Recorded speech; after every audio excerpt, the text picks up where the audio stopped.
Let's go, boys. Let's go. Pick 'em pie, big gun Brian Petrie, giving out the lot. One is mortal, you know it won't miss. Gonna take a shot. Dog lock, that's the underdog. Yeah, they in the hunt. Send them home, that's KO or submission. Yeah, somebody done. Slime ball, yeah, that's the parlay. We gon' make it known. Pick 'em pie from MMA takes. Yeah, let's get it going.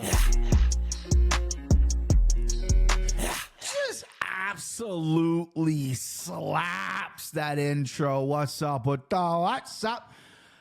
Pick 'em pod, Cannonier, Robocop. We're getting after it. We're doing it big. We're doing the entire card. Green Hammer, Slime Ball on deck, 3 locks on deck. I'm solo dolo this week. You know what it is. Before we get into that, okay, I'm gonna try to speed through these thoughts quickly. Simply because, I want to get to the fights, and I realize you guys do too. First things first, you're probably looking at this. This is something that maybe I'm getting a little insecure. I'm not an insecure person, never have been, but maybe I'm starting to with my age. This Patagonia fleece thing here, I wear quite often, and I've always been really kind of cognizant of not repeating a ton of outfits when I record. So you guys might not even notice it, but I feel like I've worn this a few times on the pod. And I apologize for that. It's fucking freezing in my house. I just showered.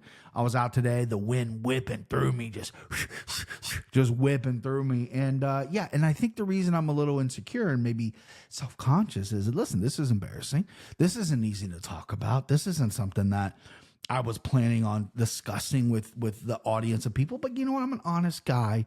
And what the fuck do I gotta hide, right? Since July, end of July, August, I'd say, that's when my mother was the walking started becoming an issue, and obviously we didn't know she had beaten the lung cancer. We didn't know about the brain stuff, but like the walking became an issue. We were taking her a lot of appointments. I was missing a lot of work, and I guess the writing was kind of on the wall that maybe she'll never come back. I didn't think she'd pass away so soon, but maybe she would never come back from the fact that she's not walking again, right? And she couldn't live like a semi-normal life. Sorry, my hair's distracting me.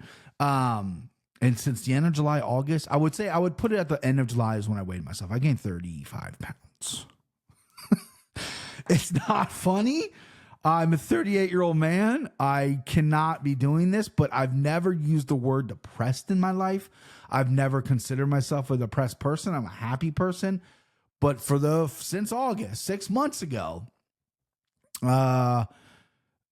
I must be heavily eating my feelings because and not doing anything about it, right? And your boy, the little boxing in the gym or my garage isn't getting it done. So your boy's looking for a personal trainer. We're gonna touch the weights. We're gonna get it figured out. Don't you worry about that. But yeah, I couldn't believe I went to the doctor. What was that? Mid-January, just for a yearly physical.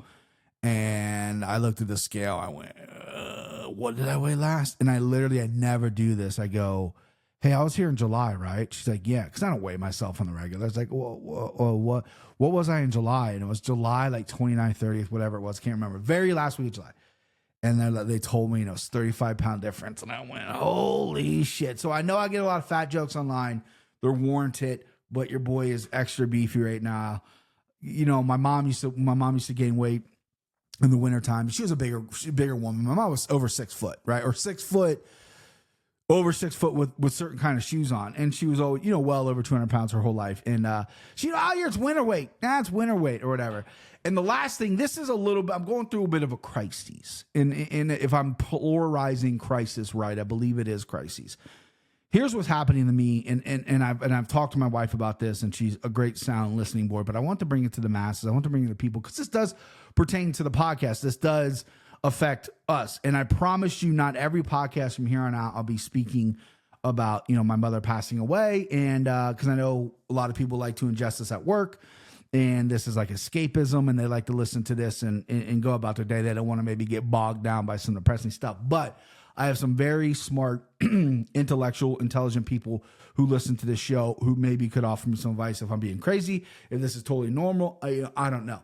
So last Wednesday, I did the show with Christian and Timbo. Great show, minus some of the audio issues. Trust me, if I start hitting some of these fucking slime ball parlays, I'll be sending Christian and Timbo a full kit like I got, so the audio is better. But we struggled through some audio. But we had a great show. Loose, fun. I was heavily caffeinated, busting balls with the boys. I love it. There's nothing more I love, right? And the reason the audio might have been a little quieter than normal is because I'm using a different program that uses AI. After you record it, they use AI to pick out certain clips so you can post on YouTube Shorts, Instagram, whatever. And that was the real focus for me this year, is to really get more content out instead of just this full form podcast. But I have this overwhelming guilt that I should still be grieving, right? And I made a bunch of clips and I didn't post them. And it was like really fun, and I'm laughing and we're joking, and it's like just a lighthearted, really good stuff. And I'm like, I don't want to follow, because the last 2 posts on my Instagram were me announcing my mother had passed, and then like a tweet of a thank you. And then I'm going to just dive right back into content, right? Like, is it too soon? Right? Because I had this overwhelming guilt. Like, why am I happy? Why am I smiling? Why am I laughing with friends? I should be laying in a dark room. I know that might be crazy. I should be in all black and mourning, right? My mother was my best friend. She's the greatest person in the world. You know what I mean? Like, literally, me and my mother never had issues, ever. Like, she was the best. And not to sound like a complete conceited, whatever, but her life, her world was me. Like, she loved me more than anything in this entire world.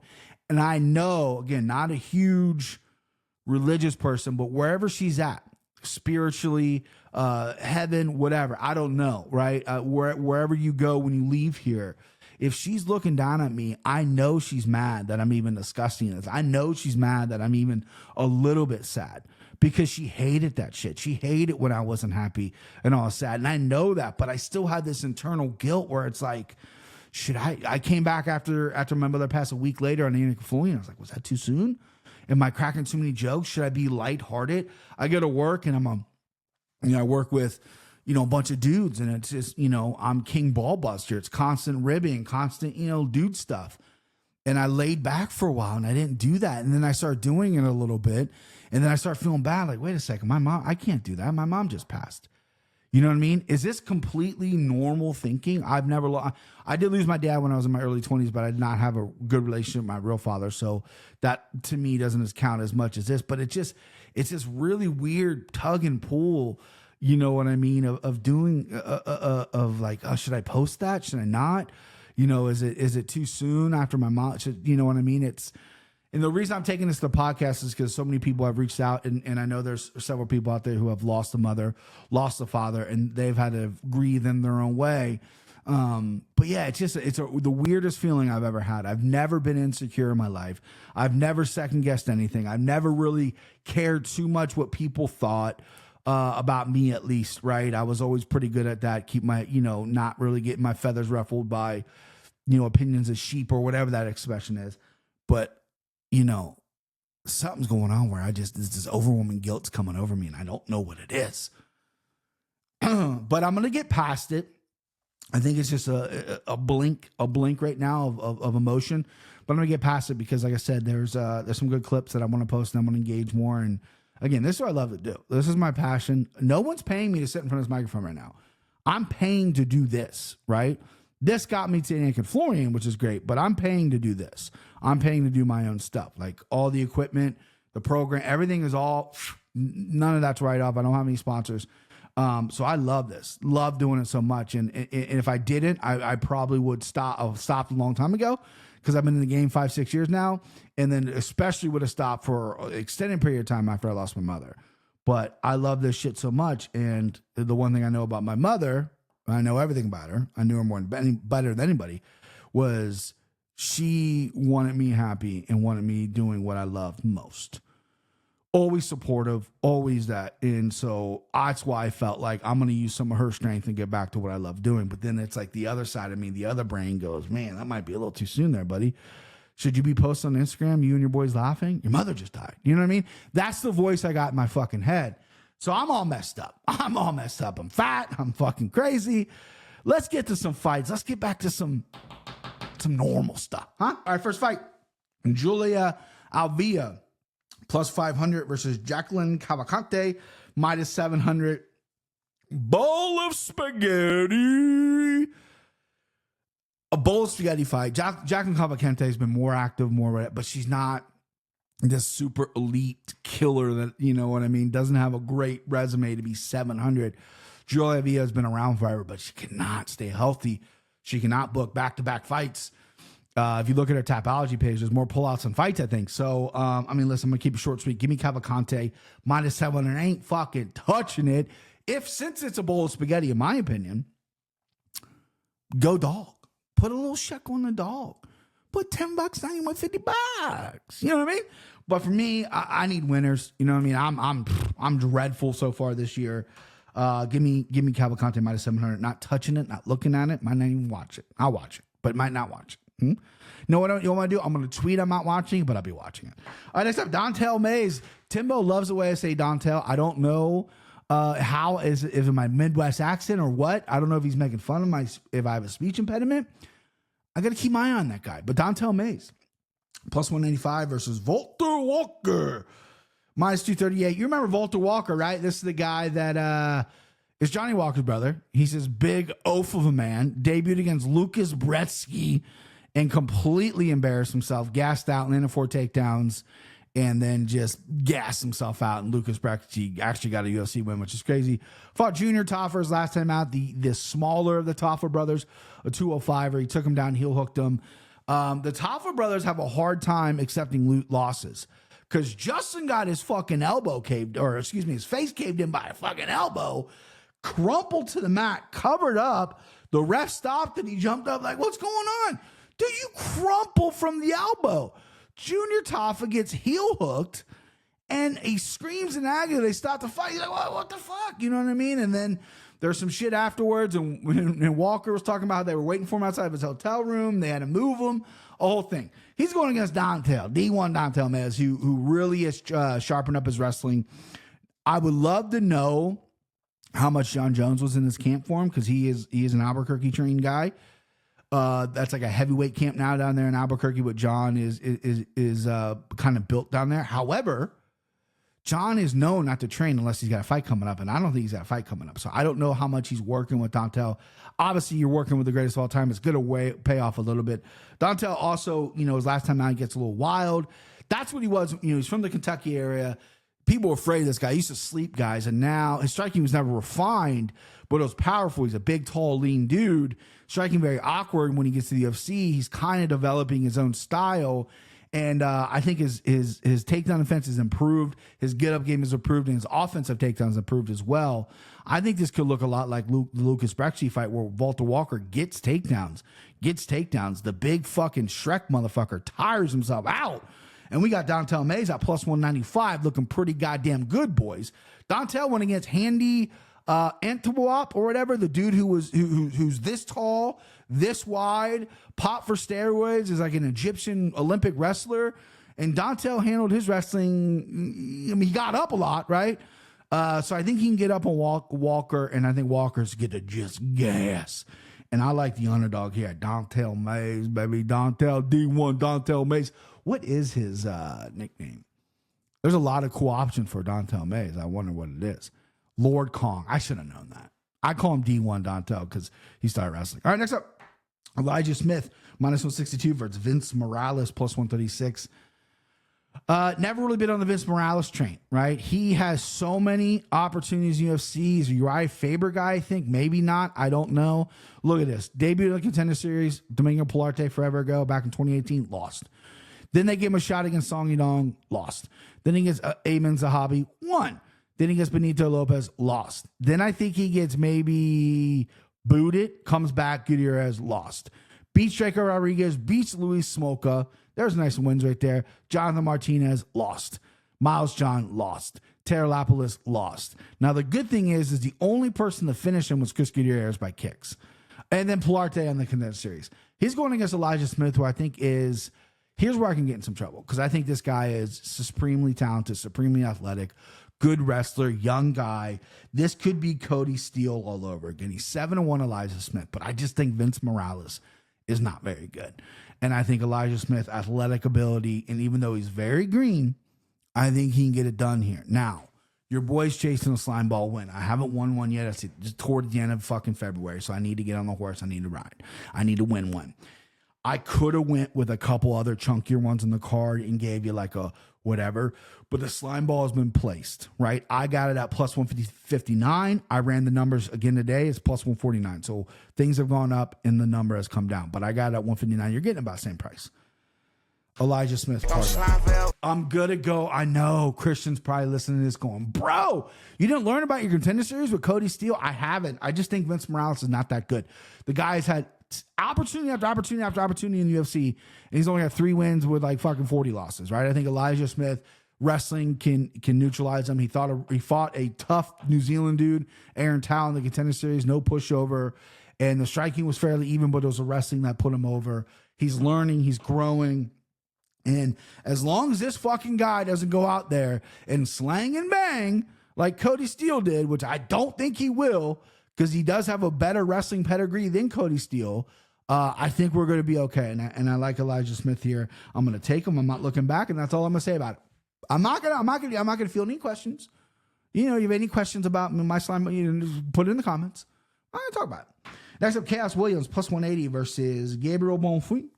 Minus 218. I used to get so much shit the way I pronounce Bonfim's name. I think I still mispronounce it. But like on the Anakin Flooring comments, on this page comments, when either brother fight, they're both fighting tonight. But when either brother fought, it's not Bonfim. Like people, I don't know if that was like part of his team or whoever, but people, I don't know if it's the same person either. I don't remember the username. But yeah, someone would get rough feathers ruffled, boy. Listen, sometimes we get, as handicappers, bettors, we all do it. We all do this. We get in these tropes where we won't give up on a guy or a girl. We won't give up a fighter. It's time. It's due. Or reverse, I'm going to fade him. I won't bet him. I'm going to fade him. I can't quit Chaos Williams. I can't. The guy has so much raw power. He's athletic. I'm really curious to see how this fight goes. He's plus 180, so I'm taking him. Send him home early. Send him home, Johnny. Send him home underdog. Chaos Williams by knockout, which I should have that number ready for you guys. I'm embarrassed I don't. It is, where yet? Here we go. Chaos Williams by knockout plus 300. Can't quit him. Can't quit the guy. He only fights like once or maybe once or twice a year. Not maybe twice. He only fights really once a year. And he's very flat-footed. Heavy-handed, though. Big power. Athletic. His kicks and his striking don't look the cleanest in the world. He's got a chin for days, so this dude can take a shot. And he's mean when he gets in there. It ain't no glove touch or anything like that. He's fucking coming for your head. Bonfim's aggressive. He's very, very aggressive. He's going to come out aggressive here. And I think with the aggressiveness, he can run into something. I think he's going to come out. I think he only knows how to fight one way. Maybe look for some takedowns. We're really going to see Chaos Williams takedown defense, which is currently at 80%, but he hasn't really fought high level grappling or really guys that really want to take him down. 80% takedown defense. He's a big, strong dude for this division. I think he's obviously going to be working on a takedown defense for this camp. And I just think Bonfim's going to run into something. I don't think he can handle the power of Chaos Williams. I'm going Chaos Williams, dogging him. I'm going Chaos Williams, sending him. I almost made this my dog a lock, but as the week has grown, because I think I might have said on the Anakin Florian this was a dog lock. I can't remember what I said. As the week has grown, I've fallen in love with a different fighter. As I've done more prep and, he's just being a smart guy. Give me Cass Williams, baby. Just a fucking give me my knockout, plus 300. Give me send him home. Let's go. Next up, you got Rafael Esteem, minus 45 versus Jesus Aguilar, plus 370. Neither of these guys jumped off the page to me, right? I looked at these guys and I went, oh, yeah, I kind of remember these guys a little bit, right? And then I went and had to obviously do some tape study, had to look into it. Let me get my notes here. And Esteem's actually very good. He debuted on the Contender Series against Joao Ellis. Dominated, right? 48 strikes, 2 knockdowns. And then against Charles Johnson, he got a unanimous decision over Charles Johnson, which is kind of funky, right? That was the one where Charles landed a lot of strikes, but got taken down, got put in a pretty deep submission, and Esteem won the fight just by positioning Charles Johnson. Charles Johnson couldn't get back up. But Charles Johnson is a good name to have on your resume. That's an elite, getting close to being an elite fighter, especially at this weight at 125 pounds. So really good wins. And in Aguilar, I remember there was a couple guys on Twitter who loved Aguilar after the Contender Series. And then I remember they gave him Tyra. And I remember thinking, so a couple of those guys that loved him, I'm like, he's going against Tyra, blah, blah, blah. He lost. That's fine. He got submitted in the first round. Didn't really get any offense going. Just got completely dominated in the grappling round by Tyra. That's going to happen. Then they give him Shannon Ross, right? Knocked him out in 17 seconds. Brutal knockout. Cool. Then they gave him Mantus Mendoza. Split decision, very close fight. Kind of an ugly fight. Mantus went to grapple the entire time. Not the best fight to rewatch back. Trust me, it's better than watching paint dry. But he won that fight, even though Mendoza landed 4 takedowns. A lot of people maybe thought Mendoza won. Boring as hell. He landed one more strike than Mendoza. I don't recommend rewatching that fight back. And then they give him Stuart Nicoli, and it was a guillotine choke against a guy who really had no business kind of being in the UFC at that point. So they're giving Aguilar some favors. This ain't a favor, bro. Right? This ain't a favor against Rafael Esteem, who I think both guys have a lot to prove. Both guys have shiny little records. Both guys have a decent little win percentage in the UFC. We got 2-0 versus 3-1, what I'd say. Give me Esteem. It's a huge number, though. I can see some value on Aguilar. If you're an Aguilar guy at plus 370, I wouldn't be surprised if he wins like a close decision because he knows how to kind of control the pace of a fight. His striking is not voluminous. Is that a word? I think it is. I think I nailed that. But it is effective. But yeah, give me, and listen, just because you knock out Shannon Ross doesn't mean this guy's power. Okay? My 7-year-old daughter has knocked out Shannon Ross. Okay? That doesn't mean anything. So I don't want the hype, and I know they got to build fighters up, and they got to make, that's what the team does at the UFC. That's what production's very good at. But let's quit talking about this guy being like a power puncher or anything like that, because he's not. Give me Esteem. The number's high. I'm avoiding it. Maybe play some kind of finish, but I don't know. Aguilar seems pretty tough, so we'll see. All right, next up, Jarrett Gordon, minus 340 versus Ruzaboyev's brother, Masher Jarabah. I'm going to call him Ruzaboyev here, plus 270. This fight came together super last notice. So last notice that I had to reprint my sheet right before showtime to have this on there because I'm OCD fuck. I could have wrote it in, but I couldn't. So I haven't really done much on Ruzaboyev. He's 20-4. I saw his, obviously taking the fight on short notice. I saw his media day or with the gloves or whatever. He's the pictures. He's a new UFC fighter, so he's got to get the photos taken. Doesn't look to be in the best shape, right? Looks a little loose. You got Jarrett Gordon, who I'm not super high on, but the one thing I am high on about this dude is he comes in fucking shape. He's got a motor. I hate that as minus 340, and Ruzaboyev could be like his brother and be an absolute killer. Never heard of him. Should maybe do some research. But right now, on this program, right now looking at the camera, I'm ill-prepared for this fight. So I'm going Jarrett Gordon. If I dive in, which I will, before I place any bets. I'm not going to bet Jarrett Gordon, but if I do, I'll dive in more. But if I do dive in more, and Ruzaboyev is a guy that just jumps off the screen to me, I'll tweet, I'll Instagram, I'll do something. I'll let you know I switch my pick. But right now, it's Jarrett Gordon. I think he's just higher motor, better fighter, and we'll find out. All right, next up, Angie Hill. Baby, I love Angie Hill. Minus 102 or minus 108. I don't know. It's bouncing. Versus Ketlin Souza, minus 112. So if you look at the resumes on these fine female fighters, and not fine like damn, they're fine, like they're good fighters. Even though I think Angela Hill is cutesy patootie. Angela Hill's a beast, right? She's fought everybody. 12-14 UFC record, not great. But these last half of her career here, it's been competitive, grimy. Maybe shoulda, coulda won some of these fights. She's a gamer in there. She's an absolute gamer. She has fixed the submission problems in her game. She has fixed the takedown problems in her game. Ketlin Souza, they either think of a lot of Ketlin Souza or they think of not too much of her defeated Angela Hill. Because even Angela Hill's 12-14. She's been UFC forever. She's 40 years old. She's still a killer in there. She's nasty in the clinch. She has good strikes, not the biggest power in the world, but a lot of volume will put you out, crack you with some elbows. Nasty in there, and she doesn't get fucking tired. Saw a picture of her recently. Looks to me in phenomenal shape. Souza's looked so-so. You know what I mean? Souza's looking so-so. In her UFC career so far, fighting kind of weak competition, though.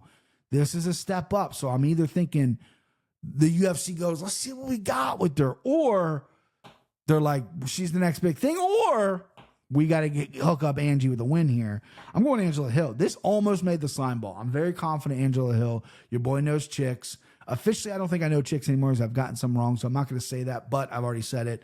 Angela Hill was going to be in the slime ball, but I need a win.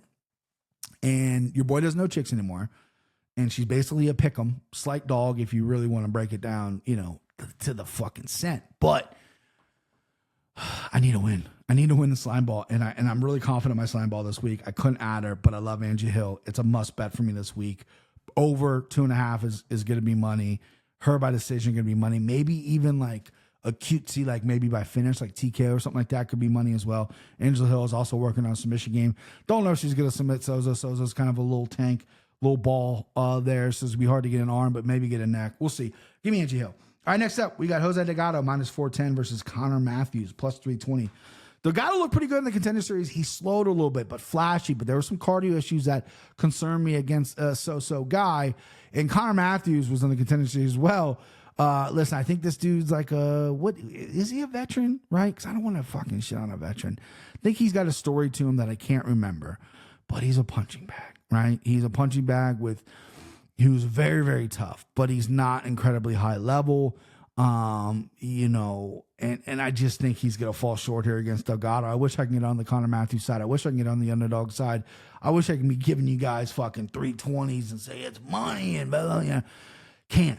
I think Delgado styles on him. As long as Delgado fixes some of that cardio issue, he's going to go out there. He's going to look flashy. I think he's more athletic and more explosive than Matthews. I think Matthews can turn this into a grind fest. And if Delgado has cardio issues, look out for Connor Matthews.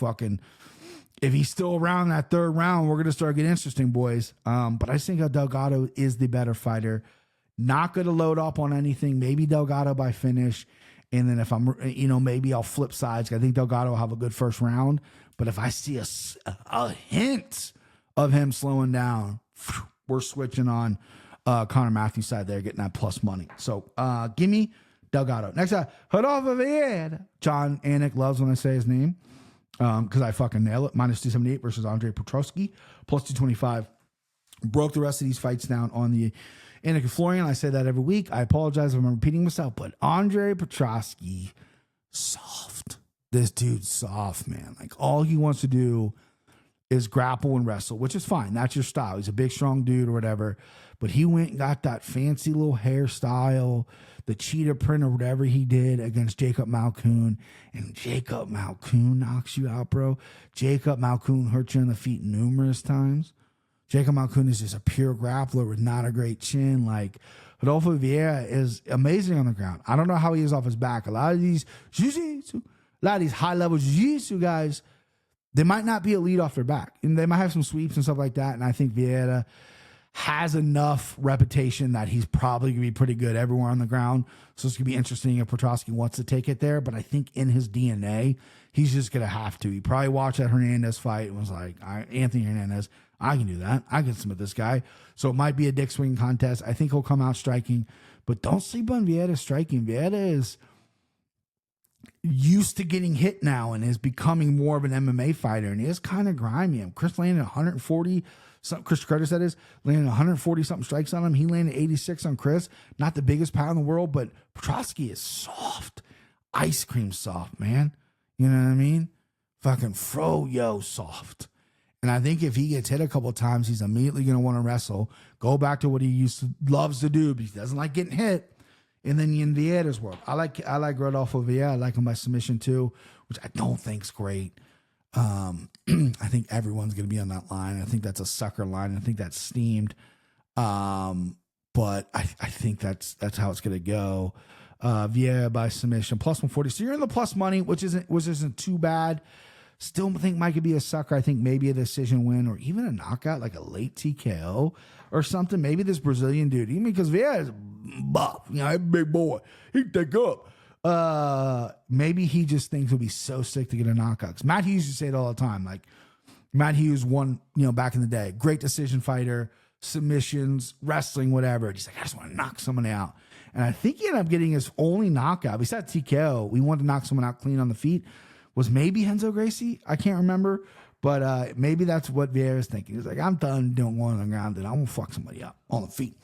Next up, Ishmael Bonfim minus 218 versus Nazim Sadikov. Naz Sadikov plus 180. Ray Longo, guys. So, I get a lot of shit for picking Longo's guys. Oh, you're only doing that because of Ray. Blah, blah, blah, blah. I like Naz a lot.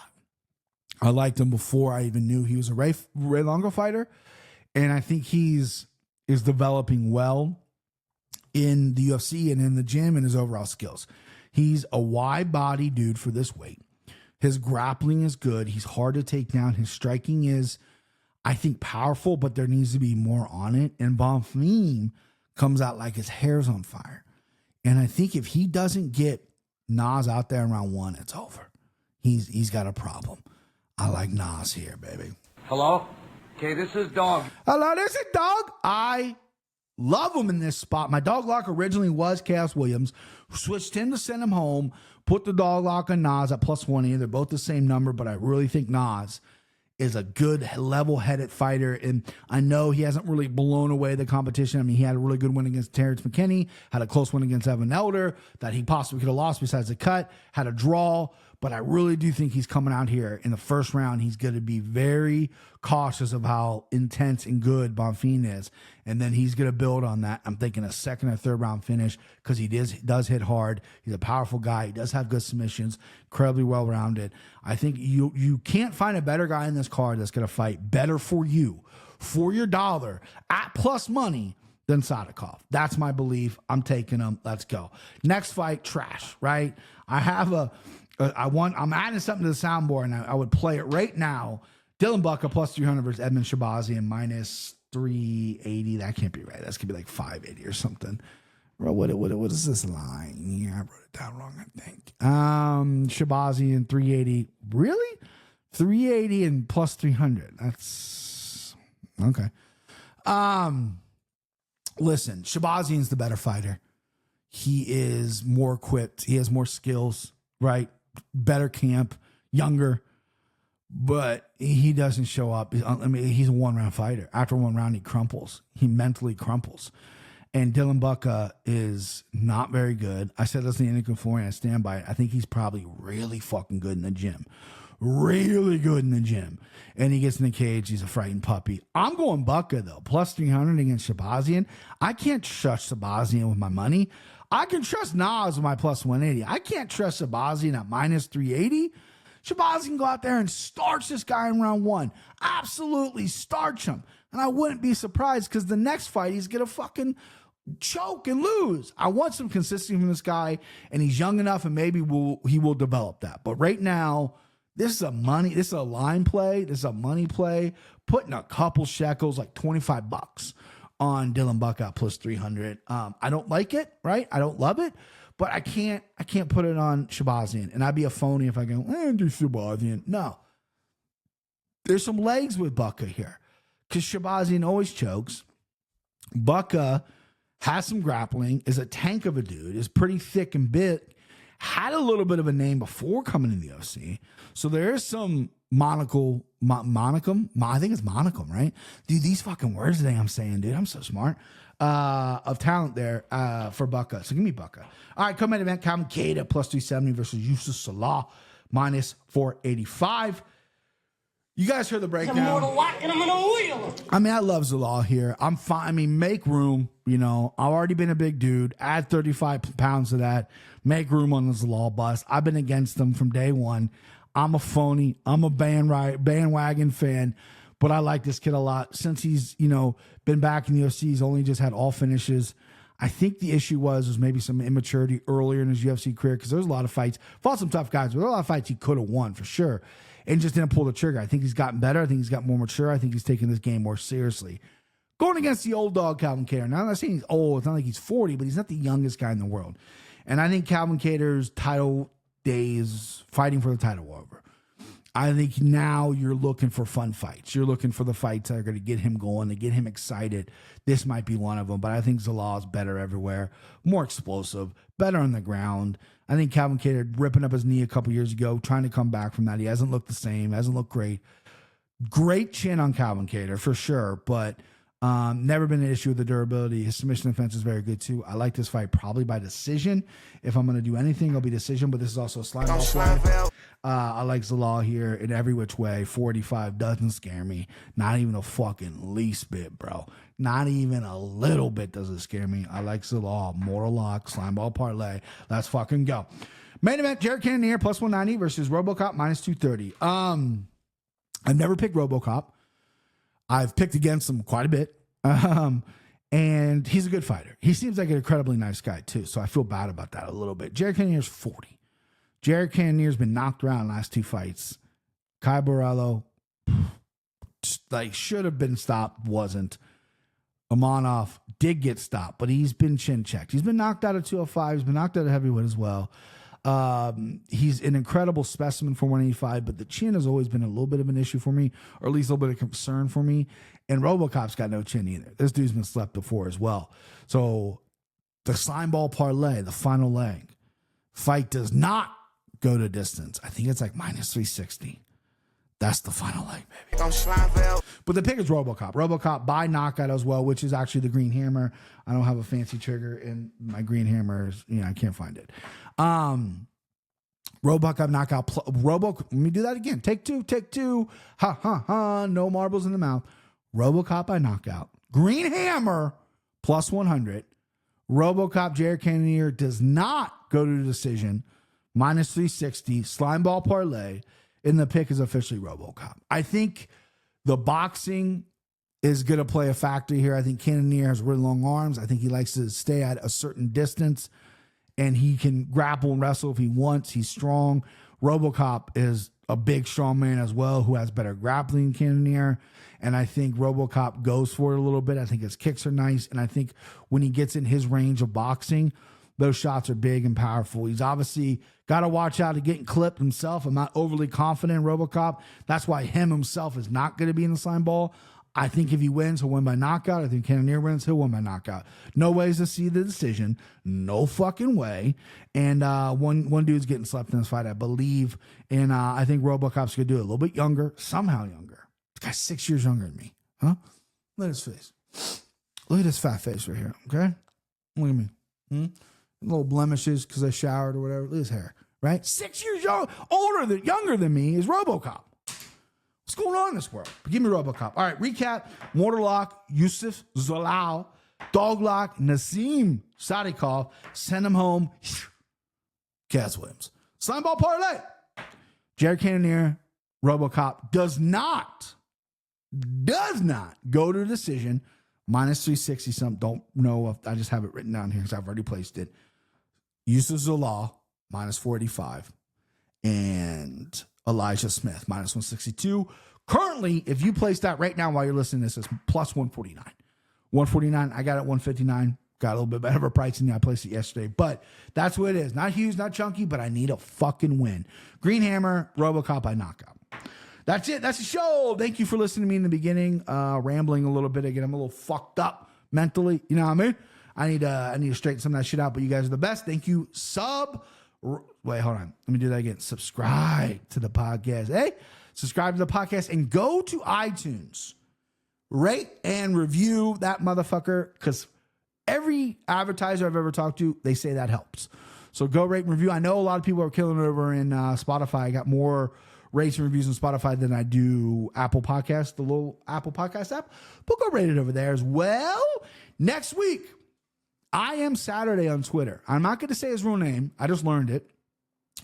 He's very incognito. Maybe he doesn't want me to say his fucking real name. Maybe he'll do the show in a mask. Don't know. But I am Twitter, and I believe it's it's like underscores and shit, whatever. He's on Twitter. You'll find him. I am Saturday. Funny dude. Loves, does content himself. And he's an MMA fan, huge gambler or whatever. He actually hit me up and said, dude, I got a fucking book if you want it, right? You know what I mean? I got a book if you want. So this guy's in it. He lives it. He's coming on next week. We're going to break down the Seattle card, which a lot of fights are dropping like flies. That's going to be exciting. That's going to be next Thursday, probably. Don't know if he wants to do it live or if we'll do it recorded. Either way, you'll see that next week. I'm very excited about that. And I got another guy lined up, and I think a couple other guys in the wings that are going to come on and just chop it up. I said I'm bringing more guests on, bringing more people on. I want to interact with the community. I want to interact with more content creators, the people who are grinding away. I love the messages I get from people that are like, dude, you inspired me. I'm starting my podcast. I love that shit. I love doing something that you want to do, that you're inspired by. Don't worry about numbers. Don't worry about money. Don't worry about anything. Just do it because you fucking love the game, right? Do it because you love this shit. I'm getting fired up, right? I got to go eat dinner. I love you guys. I'll see you.